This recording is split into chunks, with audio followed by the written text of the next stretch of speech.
Nipende kumshukuru Mwenyezi Mungu kuwa hapa katika ofisi za Chama cha Mapinduzi wilaya ya Kigamboni, na nikiwa kama mwanachama wa CCM nimekuja kutekeleza haki yangu ya kikatiba, na nimekuja kuchukua fomu ya kuomba ridhaa kugombea nafasi ya ubunge kuwakilisha jimbo la Kigamboni, na naamini ni fursa adimu kabisa kwangu nikiwa kama mwana CCM, lakini nikiwa kama mwana Kigamboni katika kuendeleza na kusimamia ilani ya Chama cha Mapinduzi, lakini pia kupata nafasi ya kuwahudumia wana Kigamboni ambao naamini kwa namna moja au nyingine nitakuwa na mchango mkubwa katika kuendeleza maendeleo na kusimamia ilani ya chama chetu cha Mapinduzi.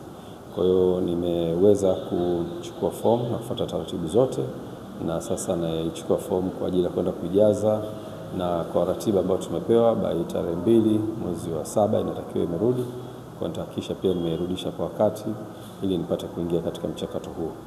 Nichukue fursa hii kumshukuru sana Mwenyezi Mungu, lakini pia kuwashukuru wana Kigamboni ambao naamini watakuwa ni sehemu ya familia katika nafasi ya uongozi ambao nimetakuja kuiomba, lakini pia wanachama wa Chama cha Mapinduzi ambao ni ndugu zangu. Kwa namna moja au nyingine tutatakiwa tushirikiane kwa kiwango kubwa kuiletea maendeleo Kigamboni yetu, Dar es Salaam na Tanzania kwa ujumla. Asanteni sana.